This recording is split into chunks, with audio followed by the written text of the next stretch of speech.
Greetings and thank you for joining me for another episode of Wine and Wisdom. I am Dr. Carlia East and I will be delivering the wisdom this evening. It is time for you guys to sip, savor, and elevate your minds. This season we're focused on the Q&A. So as per usual, I have 3 questions that I'll be answering from the audience. You guys keep sending those questions in and remember to please like, share, and subscribe to my channel. So let's go ahead and jump right into the first question.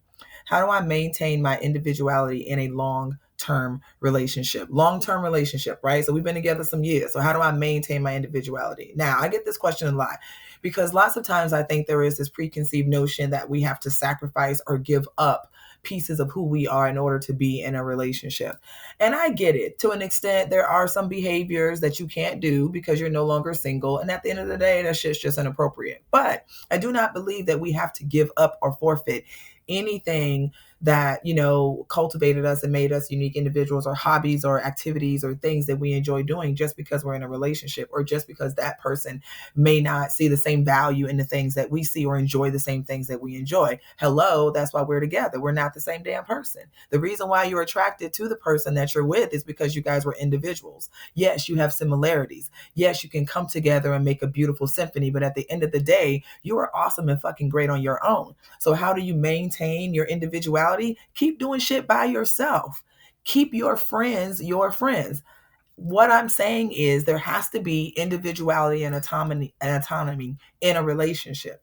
I am not arguing with the spiritual side of this, so don't get me started on that. But what I'm saying is, yes, you two to come together and become one spiritually, but realistically and physically, you are still two individuals, and therefore your brains and free will and ability to grow and change in your own unique way is still yours. So in order for you to maintain that, just make sure that you have things that you enjoy that you still do. And honestly, there shouldn't be any tea or shade or jealousy from your mate about you doing those things individually. Again, remember what attracted you to them and them to you in the first place, your individuality. Okay. So yes, we have friends that blend, but I also have friends that you know about. But guess what? They're not your friends. They're my friends. We go and hang out, not us. Okay. We, French. Right? It's me and my homegirl. So, or them and their homeboys, or whoever that is. So I think you have to respect that boundary. Also, you have to keep cultivating yourself, right? There are things that I know I want to experience, I want to do, and I don't necessarily need my boo to do it with me. I don't need my mate to do it with me, nor do I want them to do it with me. It may be something just for me that I want to do.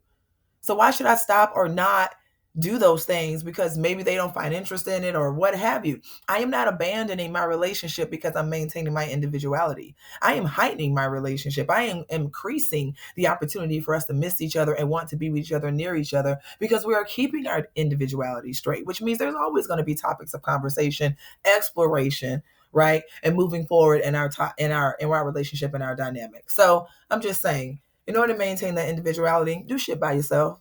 Do things with your girls or with your guy friends or whoever that is, okay? And maintain that autonomy. All right, second question. How can I overcome imposter syndrome in a male-dominated industry?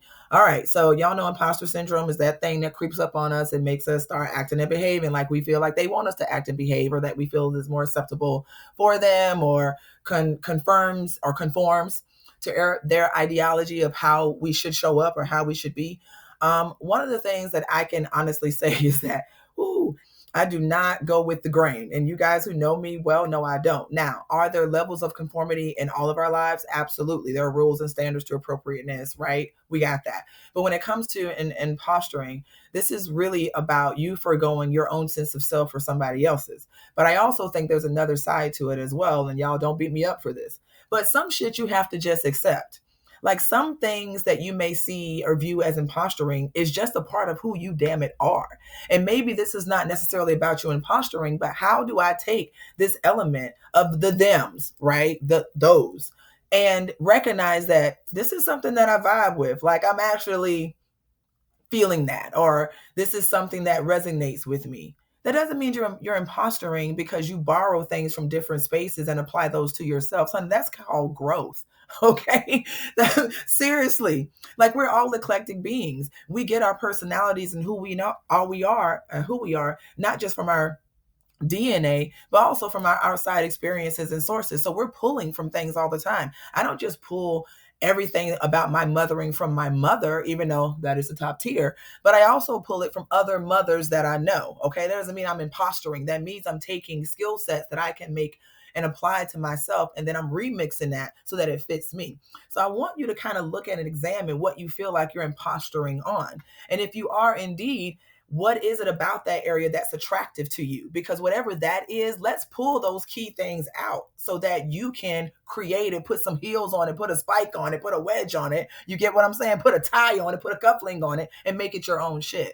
That's what makes it your vibe, right? And then there is no more I'm imposturing. No, I'm just doing me the way I want to do it.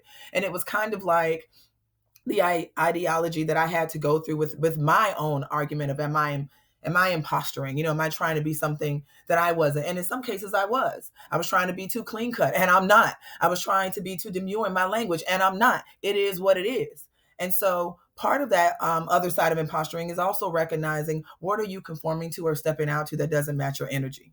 Okay. And if it doesn't match your energy, then let it go, because that means if it's not matching it or giving, then it's pulling, right? Like a leech. And so you want to make sure that you look at some of those things that you are imposturing on and see what it is about those things that are attractive and how can you pull elements of that to make you more confident and apply those things to you. So therefore the imposturing is over. You're just being authentically you, bringing in your own brand of how you do shit. Okay. So I hope that helps. Third question. How do I set healthy boundaries with my children without feeling guilty? Oh, I get this from moms all the time. All the time. Oh, doc, I feel bad because I don't want to be bothered. I feel bad because I'm overstimulated. I'm all touched out. I don't want her or him hugging on me. Listen, excuse me, preaching to the choir, okay? First of all, one of the things that you have to do in order not to feel guilty is teach your child about their own private space and private time, right? My son's 9 years old. And again, when he was 4, 5, and 6, he didn't want to be bothered with us, right? Your kids don't want to be bothered with you. They're gaming or they're talking to their friends or they're watching a show or they're drawing or skating or whatever it is that they're doing, right? They don't want to be bothered by you. You use that as a teachable moment to talk to them about their time, their space, their energy, and why they do the things they do, why they don't want mommy and daddy around, because it helps them to feel creative or restored or balanced, or they get to think, without our, opinions. And guess what? Mommy has her time too. And then you designate your time, or daddy has his time and you designate your time. But that's about matching energy. And that's the conversations that I have with my son all the time. We're going to match energy. If you and I are supposed to do something, I'll give you guys an example. If my son and I are supposed to watch a movie together and I say, okay, bud, let's watch a movie. And he's like, Mom, I'd rather, play with this or call my friend or do something like that. I say to him, all right, now you go ahead and you can do stuff with your friends. I'm cool. But when you get ready to watch the movie, if I'm not ready, you're going to have to wait because that's my time. And he's like, all right, Mom. They always say, all right, Mom. So then comes time for, now he ready to watch the movie. I'm chilling. He comes to me, Mom, I'm ready. Hey, sucks to be you. I'm not. I'm in my chill mode. So you have to wait until we're both on the same page. I'm not forgoing or stopping or pausing what I'm doing because now all of a sudden you're ready to play with mommy. That's not how life works, and that's not how this relationship works. There's going to be reciprocity here. There's going to be respect and mutual time and space here. And you teach that by displaying that. And then the guilt removes. Okay. There's no guilt for you restoring, ladies, because at the end of the day, when you restore yourself, it helps you to be a better parent. It helps you to be a better mother and a better father and a better caregiver. It gives you the energy to deal with and tolerate some of the things and come up with the conclusions and the understanding that you need to. But when you don't, you just go gadget and not taking time for self, then you popping the hell off, right? And you know what that looks like. So without feeling guilty, set those healthy boundaries, help them understand their own free time, and then you set your boundaries for your free time and rinse and repeat. Okay. Now, I hope that those nuggets have been great for you guys. If you guys want more insight, you need to follow me. You need to share, but you need to make an appointment with your girl and stop tripping. We're coming into 2025, but we need to understand we need to get this mind right, honey. So without further ado, y'all be healthy, be safe, be blessed, and I'll see you guys next week.